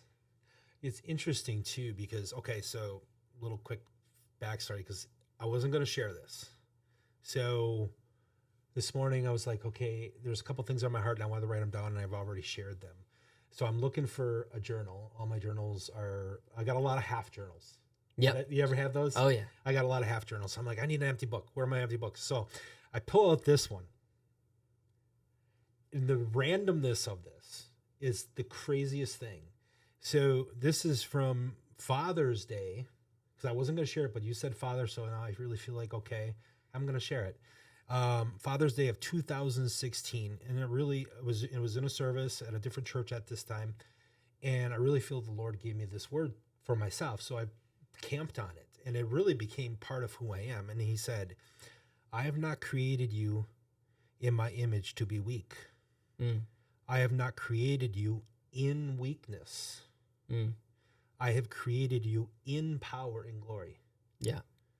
And it was like, for me, it was really changing, because I realized, like, he is not weak. Right. He is all powerful. He's all glorious. I was created inside of all that power and glory, all Right. his, not mine. Yep. So I cannot see myself as weak. I have not seen myself as weak from that point forward. Right. We have to adopt the heart of the Father towards us. Right. And it was, for me, that was life-changing. But I just wanted to share that because you're right. Yeah. It comes down to Father. Anybody ever watch Jack Frost? He's a good example of, he can get a little floofy, I mean, but he really kind of talks about fatherhood. And, he was kind of, I'm going to say it, Jack Frost was kind of a hard ass before he met the Lord. Mm-hmm. And, was a sailor out in like Boston or someplace up there in New England or something. I think you're right. Yeah. Yeah, he was a sailor. So he had the sailor's mouth. He was rough and tumble. And then all of a sudden he met the Lord, and his life was changed because he had a different perspective of who his father was. Right. And he didn't have the victim mentality anymore, because the reality is when we talk, like we talked earlier about slander and all these different things, or even the swearing like I just did, it really comes from a bad perspective of who our Father is. Mm-hmm. And I highly suggest Jack Frost, but anyways. Yeah. And I mean, even if you have moments in your story and in your life where you are weak, you're not supposed to stay weak. Right. We're supposed to, as Christians, become stronger and have people come and build you up. Right. Be renew your mind. Be Right. strong in faith. Be you know, become Jesus. We're supposed to be becoming Jesus, and Jesus was not weak either. No. And so, And he, in the thing, let's just be honest with you too. Okay. So Jesus had 12 disciples, right? yeah, He had a community around him. yeah, That is a resource that the Lord has given you to pull you out of weakness into into the revelation of his power and glory. yeah, Because again, it's his power, his glory, not mine. I'm not strong, trust me. But the community that's around me is what will build me up and help me, along with words from the Lord, along Yeah. with reading and praying and spending time in the secret place. He has given you endless resources. yeah. Endless resources. I mean, Jesus is the perfect example, right? Because he had the 12 and then he had the 70, but he would also go be in community Right. with the Trinity. Yes. Right? He would go away. Right. And so, like the anti-victimhood package is commune with the Trinity, Mhm. commune with the holy community Right. that is in communion with the Trinity, Mm-hmm. and don't have excuses. Yep. We can't afford to have excuses. And find your group too. And find I mean, there are smaller groups inside of that, not cliques. Make sure you understand that as part of the leadership of this church, no cliques, not good. I'm talking about like people that you chum with, people that you are close to. You need you those vibe people. with, man. Yes, they're like us two. Yeah. We vibe very well. Yeah. We don't agree on 100% of things, but that's part of personality. I mean, it's just Yeah. part of life. Yeah. But ultimately, you need that because that will keep you out. You need people that will call you out of victimhood. The accountability piece of Christianity is very underrated, extremely underrated, and is probably the number one crisis of the church at the moment. I'm saying that above bad theology and above bad eschatology or bad whatever else you want. Not even, okay, this is going to be pretty controversial. Like not even reading your Bible enough. Like that, it's more detrimental to you that you don't have a community where because there's so many people who read the Bible a lot that are just super messed up because nobody's around to tell them. Yeah, like, hey, you're off. That verse doesn't mean what you think it means. You keep saying that word, but my greatest barometer are my wife and kids. They will tell me if I'm off. Yeah. And granted, that's my family, but then there are also other people in my life like, hey, you're not looking at it from the right perspective. Right. Have you looked at it from this perspective? And that helps me, that grounds me. Yeah. Right. Keeps me part of the body. Yeah.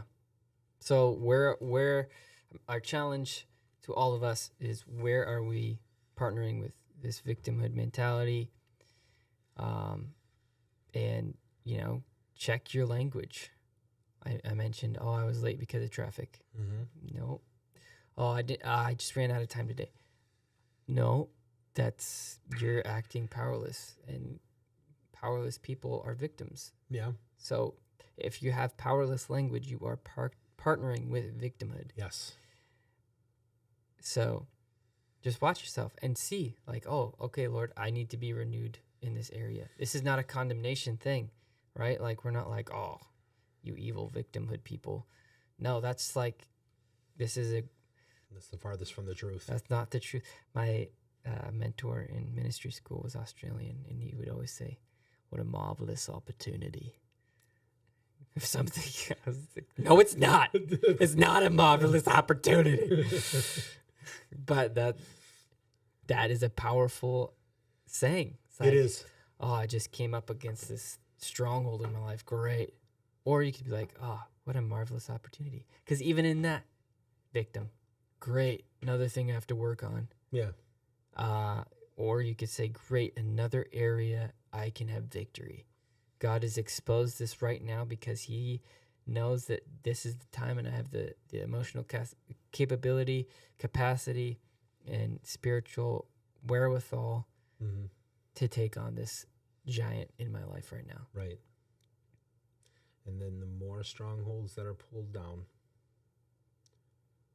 the more, the easier it is to receive from the Lord. Yeah. It just is really that simple, because you can receive from the Lord when those shipping lanes have free reign to go Yeah. back and forth, and you'd be surprised. Allow them to be. Yeah. I feel like there are some people that might listen to this that they actually are afraid to allow those strongholds to be torn down. Allow them to be torn down. You'd be surprised how much you can receive from the Lord. Yeah. How much more free and how much more capacity you have. Those things take up so much of your time and energy that you're not free, and you show up here on Sundays and you're tired and you're worn out. Yeah. Because those things are taking place of things that will actually bring you life. Yes. That actually will build you up. Exactly. Yeah, it was those strongholds. They were crippling the Roman Empire. Yeah. And actually, if you look at history, it was actually crippling them because they couldn't get the resources that they need. Right. And we don't want to be crippled. We don't want to allow ourselves to be that. So yeah. And it's sneaky, right? Oh yeah. They were sneaky pirates. Oh yeah. They couldn't come up. They were built in the cliffs. Think about that. They couldn't take on the whole Roman Empire. No. They were just going after little things. Yes. And so when we say, like everybody has to deal with this because they're little things. They're not big things. No. They're not huge. No. But there's enough of these little things that it's totally distracting you from actually implementing the fully discipled life with Jesus. Right. The fully discipled life with Jesus, where like you actually are discipled by Jesus. When, a teacher that I just listened to, he's like, growing up in the faith, Jesus asked me, hey, do you want to be discipled by me? He was like, well, yeah, of course. He's like, then read my word. How many of those little strongholds are keeping you from actually reading the Bible? Actually doing that for real. I'll be honest with you, a stronghold in my life, I love movies. I really do. And so I've really, in the last 2 months, have really I've limited myself, of the intake. Yeah. But I'm not as concerned about the intake as I was concerned about what was keeping him from me. Yeah. And me from him, both competing. Ways. Yeah, it was a competing voice, and it seems simple. It seems like it's not that big of a deal. Right. Maybe for somebody listening, it might be watching Fox News every night for 3-4 hours, or right. it might be scrolling the gram. Yes, or Instagram or YouTube Shorts. Yeah. But the reality is what's keeping you from him? What is keeping you from the things? And those are little strongholds that are victim cases in the making. Right. It's like, I didn't have time. I never have enough time. It's like, well, you do. You do. You're just choosing other things.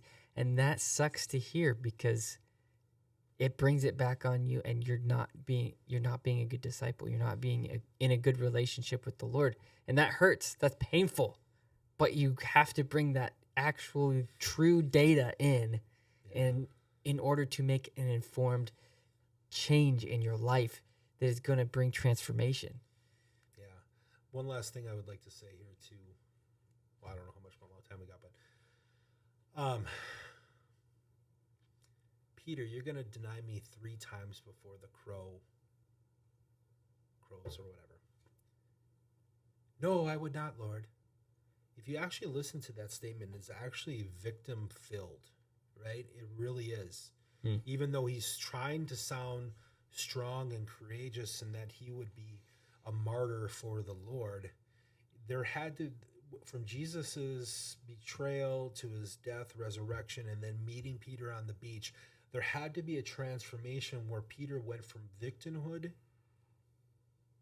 to more than a conqueror. Something happened in that process. And we have to understand that we're all in the process of that, right? We're all in this middle of this. Like, I would never do that, Lord. But the reality is, in our heart, we know we would. Yeah. And so don't be a victim. Realize the Lord is, you are in process. It's okay. Mm-hmm. And just allow the Lord to do what he's going to do in you. And then, you'll be on that beach and he'll be saying, hey, dude, you're going to feed my sheep. You know? Are you going to feed my sheep? So, yeah. I don't know if that made any sense, but it makes sense. It's the honesty. Yeah. He was lacking honesty of where he actually was. Yeah. So that's probably what I was trying to say. No, yeah, it's actually very true, because he denies that he's going to deny him, right? And then he does it 3 times, just like Jesus said. Right. Because he was afraid to be associated with him. Mm-hmm. Yes. Because it looked bad. Right. It's actually very pertinent to this whole conversation. Pretty much. And then you look at Peter after, right? That story, right? He was afraid to even that people around the well would know that he's one of his disciples, to preaching in when they say the upper room and all that stuff. Scholars say that was actually the temple. So he was preaching at the temple to thousands. That's amazing. Afterwards, and that day, 3,000 people were saved, right? That's awesome. So that's the transformation that happens. Yeah. When you decide, I'm not going to be a victim. In that small period, it was a small period of time, if you think about it. Yeah. It wasn't very long. Right. He's like, yeah, I did that. I did deny you. Being honest. Yeah.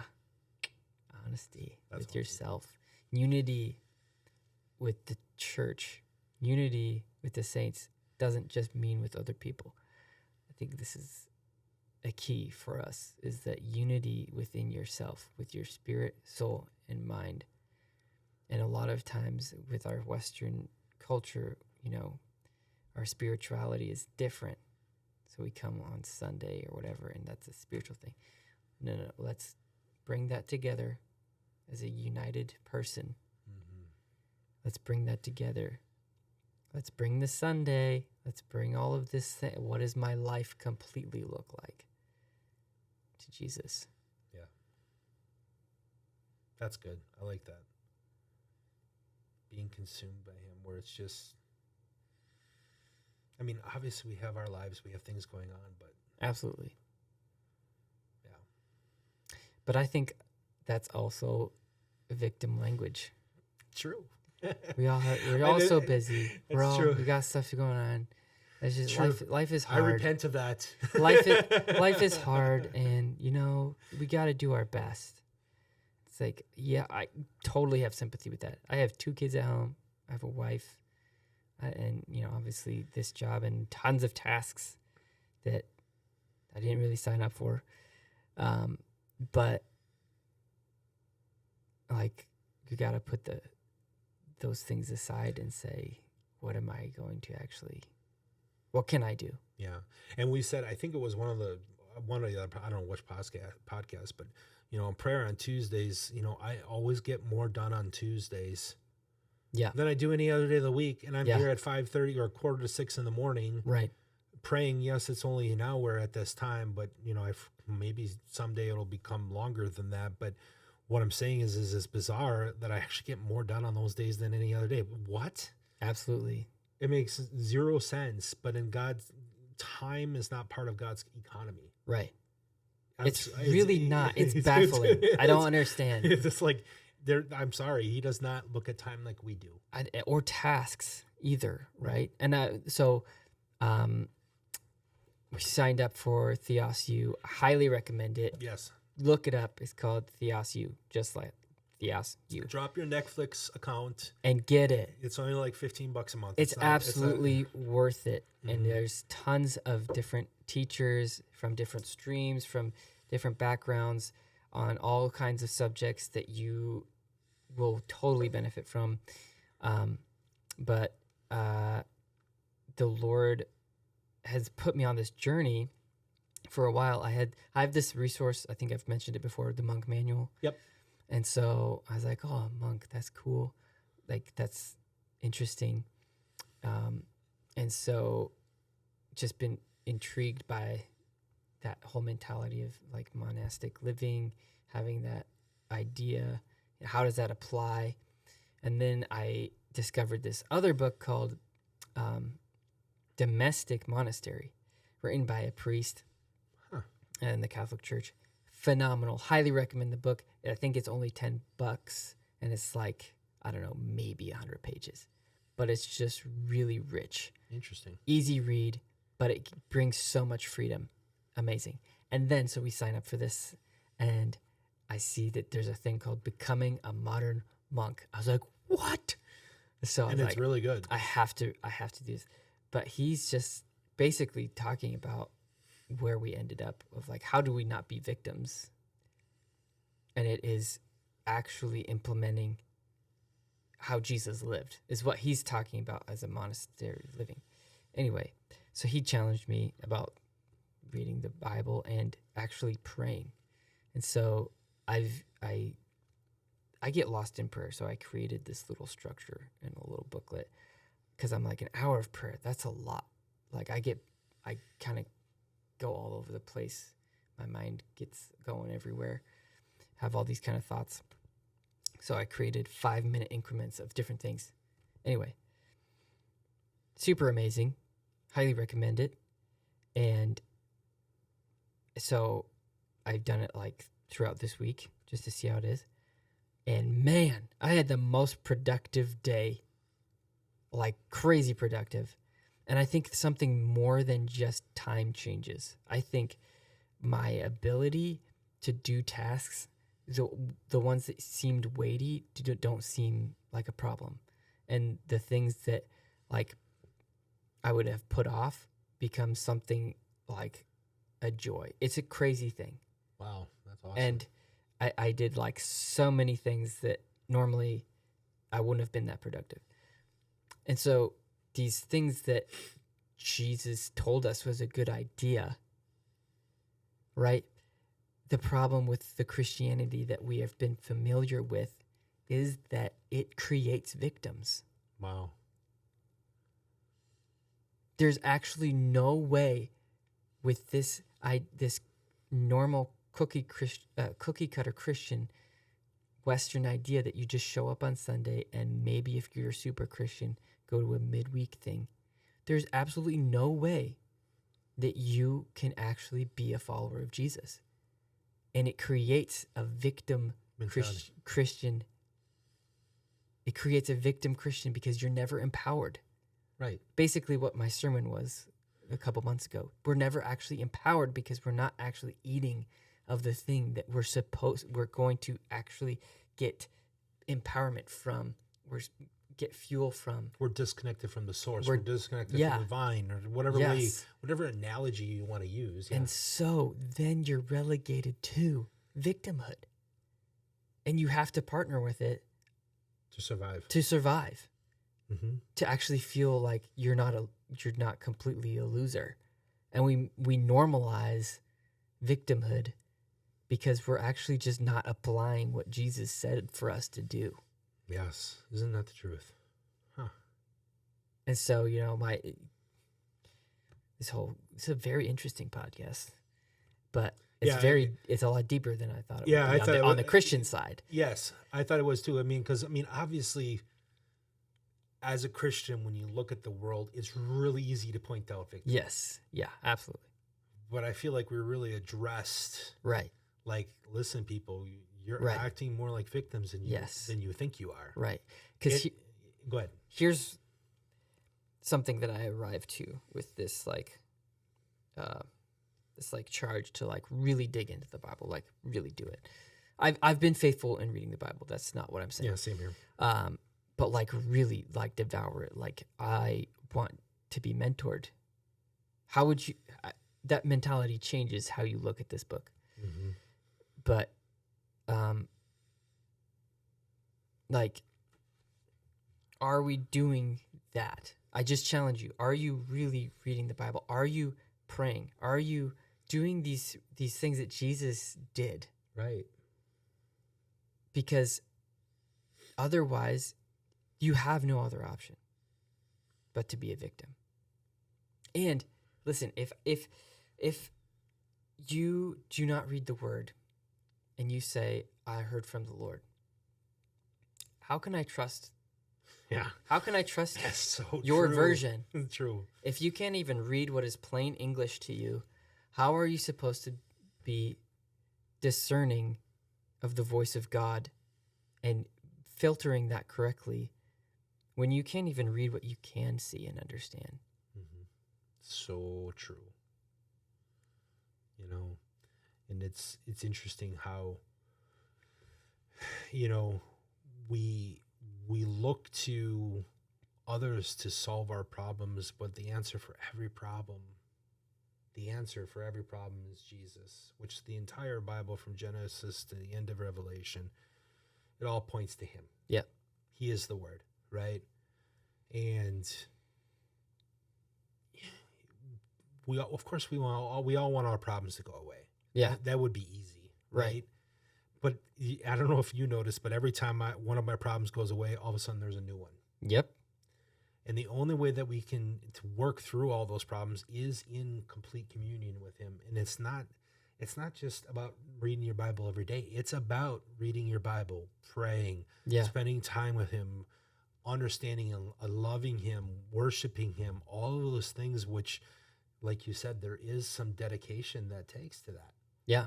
It's not, I mean, I'm sorry if this is offensive. You said it, but I'm going to say it. I'm going to repeat it for the offensiveness sake. It's not just on Sundays. Yeah. And I'm sorry, if that offends you, but I'm not sorry. I'm just not, so. Yeah. I can't be. It's the truth, right?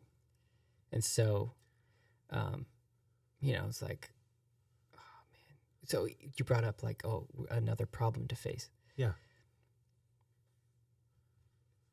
And I'm guilty of this as much as anybody else because I've been a store manager. I've managed a lot of things, and problems are just so exhausting. They are, yeah. A lot of the times. But it also, I know myself, it goes to a belief system of lack. Mm-hmm. I'm afraid of lack of energy. I'm afraid of lack of resources. And afraid of lack of my ability. Confidence, right? Mm-hmm. Victimhood. Yeah, every single time. That whole thing. Oh, another problem. Great. Well, actually, what a marvelous opportunity. What a marvelous opportunity. Yes, I love it. Yeah, so I mean, as a church, I challenge us. Yeah. To dig deeper. Yeah. Than we ever have before. Yeah. I mean, let's really seek the Lord. Yeah. To the point where we have calluses on our knees and we have lack of sleep. We're just so consumed by him. Absolutely. And watch our world change. Watch Pulaski change. Watch New Life change. Watch Green Bay change. Watch your life change before your eyes. You do that. Don't worry about your marriage. Don't worry about your finances. You seek the Lord. You give him everything you got. You trust me. I'm sorry. There is no simpler equation than this. It's really not that hard. No, it's not. You just got to make these choices, these things, apply these things that Jesus said to, and man, life is beautiful. Life is amazing. And I think Pastor said it months and months ago, or maybe it was you. I can't remember who it was, but the more you eat, the more hungrier you'll become. And just continue to eat. And before you know it, you'll be so hungry for the Lord. Yeah. And he will show up. He will. You know how much you have to read the Bible to read it, the whole Bible in a year? Probably not much. 3 chapters in the old, 1 chapter in the new. A day? A day. That's it. That's not bad at all. That's so easy. Well, I mean, I could consume the entire Old Testament because like I said, I love the Old Testament. Yeah. Yeah. Oh, that's not bad at all. But like, there's so much fear and like bad systems of belief around the Bible. Like, it's like this big stronghold in people's life Oh, no, that it's they're crazy. not going to think. They just can never understand the Bible. And Right. it's like, well, Yeah. it's not, you just read it and then you ask questions. Yeah, and people, like as far as seeking the Lord, and then maybe this is a discussion for, I don't know if that actually fits in our podcast, but if you don't know how to read, take your time. Yeah. Open up Psalms, read 2 or 3 verses, meditate on them, pray over those verses, pray what's happening, watch your life change. Right. Pray the word. Yeah. And you'd be surprised if you don't know how to pray, the word will teach you. Yeah. It's like there's so many different things that a person can do to change their lives, and you become you absorb his power. Yeah. You absorb his glory, and before you know it, you're walking in it. Yep. So, yeah. And that's actually where we get our authority and our power to do this thing. Right. So don't relegate yourself to victimhood, man. Mm-hmm. Don't do it. And make sure the heroes that you're looking up to don't do it either. Make sure that you have the right perspective. So, Yes. read the word, pray. These are the things that we can actually do. Our complaining doesn't do anything. Our bemoaning the nation and the state of the world right now doesn't do anything. But you know what does? Praying. Actually getting involved. If you want to complain, get involved. Help a congressman. They need your help. Yeah. For real. Pray for them. Mm-hmm. Pray for the country. Pray for, like something bothering you, pray. Something pissing you off, pray. Yeah. That's awesome. That's Cool. good. That was good. So don't be a victim. Don't bow to this world's religion. Demonic forces of victimhood, man. Fight the good fight. Yes. All right. Until next time. Hey, comment if you're mad at us. You can also just, if you go to our church, which you should, because it's awesome. You could come up to us and we can have a discussion. We've done it before, and it was great. We're actually allowed to disagree. I don't know if you know that. I know we know that. Oh, we know that. But we're allowed to disagree with each other and still love each other. Wouldn't that be awesome if New Life was a place where you could actually have a different opinion and it'd be fine? For crying out loud, do you agree with all your siblings? I do not. I do not either, but I love them. Yeah, I do not. I don't agree with everything that my siblings do, and they're still awesome. Yeah, exactly. I'd still, want to push them around and have a good time. We haven't done that in a while. I mean, I think we're all in our 30s at this point. Somebody might get hurt. So we're like, especially with your brothers in there. our brothers are scary. They're all in the military. Anyway, where was I? Yeah, we could disagree. And we could talk about it. You could comment. You could say, hey, what do you think about this? Whatever. We're open. We're open to dialogue. Yes. And if you would like to donate to New Life, there's a link in this comment section or in the bio. And just challenge you, read your Bible, get into prayer, and be empowered by the Spirit, because otherwise we are going to be victims. All right, until next time.